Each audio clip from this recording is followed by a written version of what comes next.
రాష్ట్రంలో కాంగ్రెస్ ప్రభుత్వం ఏర్పడి దాదాపు 33 మాసాలు గడుస్తుంది. అటు తుమ్మడియేటి వద్ద నిర్మాణం చేస్తానన్నటువంటి ఒక ప్రాణహిత నదీ జలాల మళ్లింపుకు సంబంధించిన బ్యారేజ్కు అతి గతి లేదు.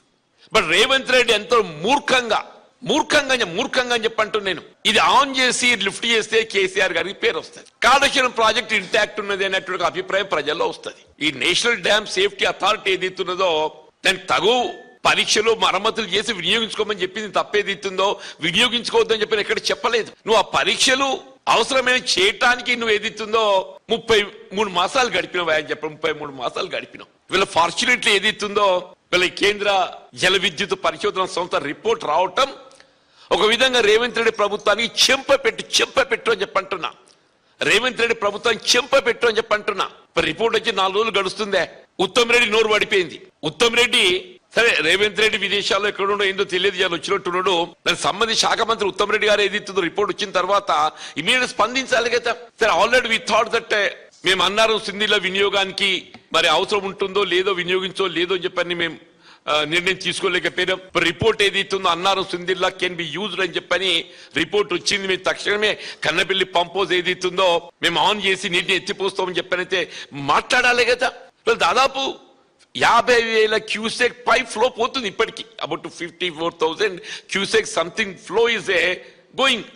అంటే 54,000 క్యూసెక్ అంటే దాదాపు 5 టీఎంసీ నీరు వల్ల కిందికి దిగకపోతుంది. మనం రోజు 2 టీఎంసీ నీటిని ఎత్తిపోసుకునేటువంటి సామర్థ్యం మనం కలిగి ఉన్నాం. నిజంగా కేటీఆర్ గారు ఎప్పుడైతే సూచన చేసిండ్రో ఆనాడే గట్ట కన్నపల్లి పంపోజ్ ఆన్ చేసి నీటిని పైకి ఎత్తిపోస్తే ఇప్పటి దాదాపు 100 టీఎంసీని మనం ఎగువ జలాశయాలన్నీ కూడా నింపుకునే అవకాశం ఉంటుండే.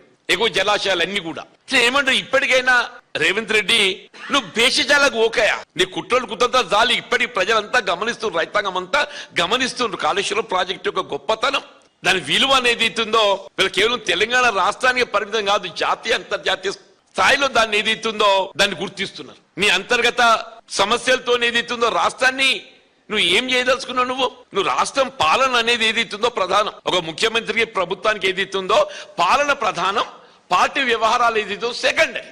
కన్నపల్లి పంపోజ్ దిగువన కాఫర్ డ్యామ్ నిర్మాణం చేస్తే నీకంతా 50 కోట్లు 100 కోట్లు మించదు. నీ మన్మని తృప్తి చేస్తాని కోసం ఆ మెస్సీతో ఫుట్బాల్ అని పెట్టి 100 కోట్ల వృధా చేసినావు. కేవలం మన్మని తృప్తి చేస్తానికి అందాల పోటీ అని పెట్టి అదో 100 కోట్లు కథం చేసిండా. కాబట్టి వీళ్ళ రేవంత్ రెడ్డి గారు వీళ్ళ ఇదేదైతుందో ఇప్పుడు ఈ రిపోర్టే కేంద్ర జల విద్యుత్ పరిశోధన సంస్థ రిపోర్టే రేవంత్ రెడ్డికి చెంపపెట్టు లాంటిది అని చెప్పంటున్నా. ఈయనైనా కళ్ళు తెరువు జ్ఞానోదయం కావాలని చెప్పంటున్నా. ఈ మూర్ఖపు ఆలోచన పక్కన పెట్టు. ఇలా నువ్వు కేసీఆర్ గారిని మరిపిద్దామంటే అది నీతో అయ్యేది కాదు. కేసీఆర్ గారు ఏదైతుందో తెలంగాణ ప్రజల గుండెల్లో ఉన్నాడు. కేసీఆర్ గారు ఏదైతుందో తెలంగాణ ప్రజల గుండెల్లో ఉన్నాడని చెప్పంటూ నేను వీళ్ళు everybody wants A KCR should come back అని ఎందుకు వస్తుంది? నీ మూర్ఖ పాలన చూసి ఏదైతుందో కేసీఆర్ రావాలి అనేటువంటి ఆలోచన విధానం తెరపైకి వచ్చింది చెప్పండి. దయచేసి ఆ కన్నపల్లి పంప్ హౌస్ ఇమీడియట్లీ తక్షణమే ఆరంభింపజేయాలని చెప్పని డిమాండ్ చేస్తున్నాం.